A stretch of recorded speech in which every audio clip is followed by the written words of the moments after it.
Bonjour tout le monde, j'espère que vous passez une journée extraordinaire. Aujourd'hui, on va parler d'un sujet précis, pourquoi votre entraînement ne fonctionne pas, c'est-à-dire pourquoi il ne donne pas les résultats que vous souhaitez, que ce soit de la prise de masse musculaire, de la perte de gras ou de la performance. Donc, on va faire un petit graphique ici, tout simple, et la raison pour laquelle j'ai une moustache aujourd'hui, c'est parce qu'au moment où je tourne cette vidéo, hier c'était l'Halloween, et mon costume a toujours une forme de moustache. Donc hier, j'étais un pirate à moustache. On va faire un petit graphique tout simple. OK? Sur la ligne du bas, on va avoir les journées.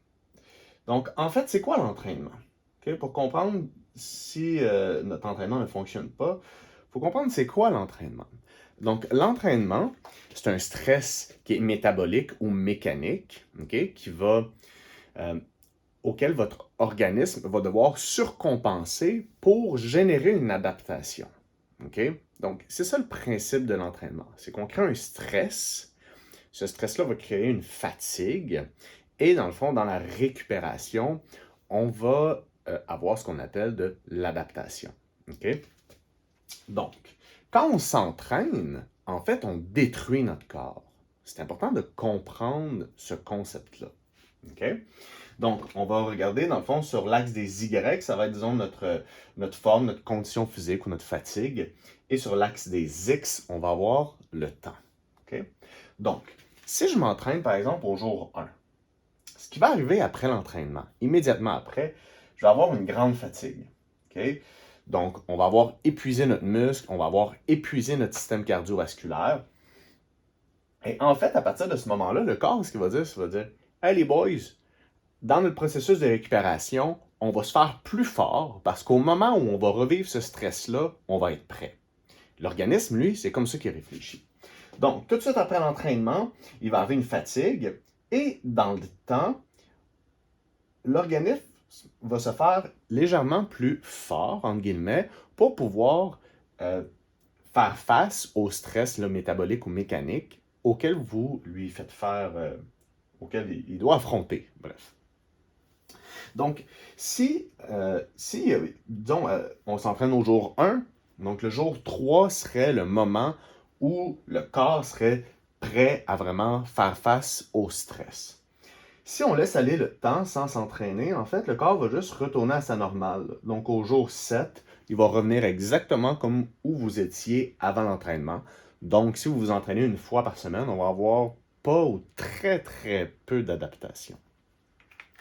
Maintenant, la fenêtre qui est intéressante pour se réentraîner, ça va être la fenêtre où le corps a surcompensé la fatigue et il s'est fait un peu plus fort.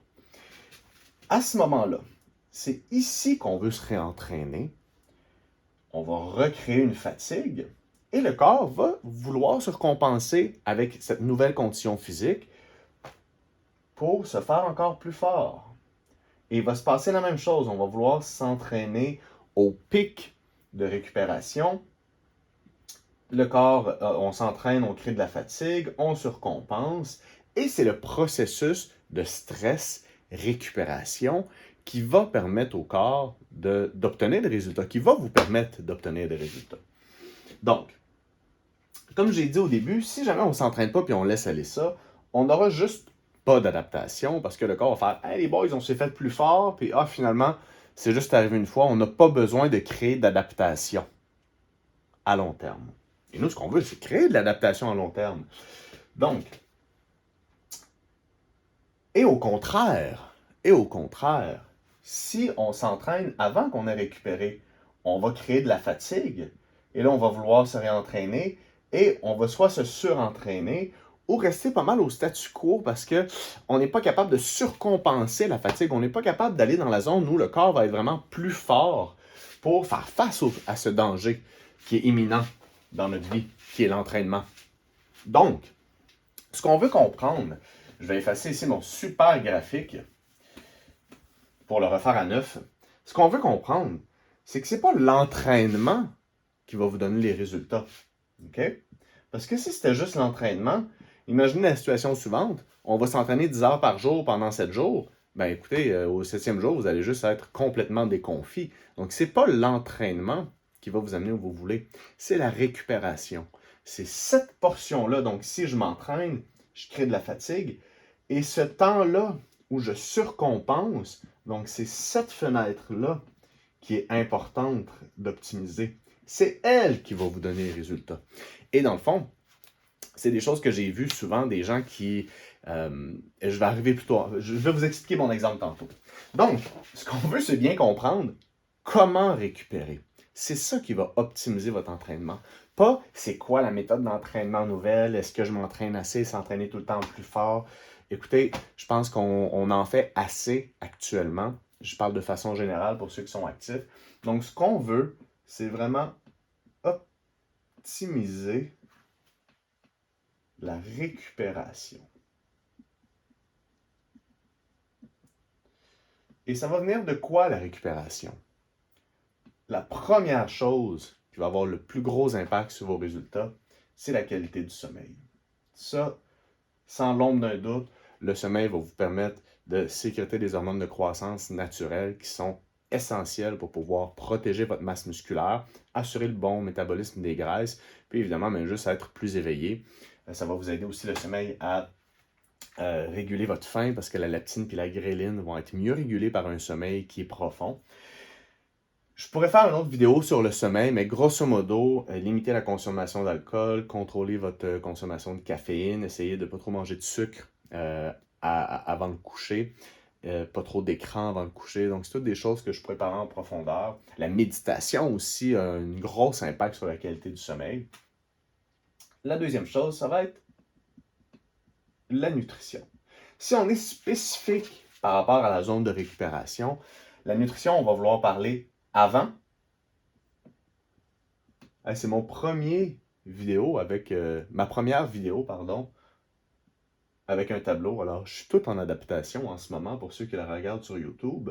Pour le podcast, vous n'êtes pas soumis à cette adaptation de ma part. Donc, je vais pouvoir me faire plus fort en regardant correctement comment bien tourner des vidéos avec un tableau. Donc, avant, pendant et après.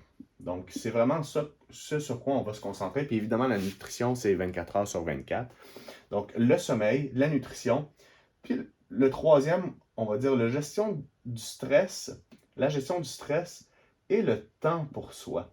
On va le mettre dans le même bateau parce que on pourrait s'étendre énormément là-dessus, mais si vos journées sont hyper compressées, que vous avez très très peu de temps, que vous avez toujours des deadlines, que vous êtes toujours à la course, ça va être très difficile pour votre organisme de bien récupérer parce que cet état mental émotionnel-là, c'est un état d'adaptation, c'est un état de stress, c'est un état qui nécessite une mobilisation générale de votre organisme pour faire face aux adaptations de la vie auxquelles vous faites face. Puis le corps ne peut pas dissocier de l'adaptation physique d'un entraînement, de l'adaptation d'un rush au travail, de l'adaptation de la vie de famille, de l'adaptation d'une problématique financière, peu importe. Donc tous ces stress-là, ils doivent être tenus en compte pour être sûr que le corps puisse surcompenser puis éventuellement s'adapter. Donc ça, c'est hyper important. Et si votre entraînement ne fonctionne pas et ne donne pas de résultats escomptés, la première chose que j'adresserai, c'est quelle est la qualité de votre sommeil, c'est quoi la qualité de la nutrition et comment on gère le stress. Est-ce que vous avez un peu de temps pour vous dans votre vie? Donc, c'était la vidéo du jour. J'espère que vous avez trouvé le contenu intéressant et pertinent. Si oui, je vous invite à vous abonner à la chaîne pour être sûr de recevoir les notifications quand je vais sortir d'autres contenus extraordinaires. Tout le monde vous souhaite une excellente fin de journée.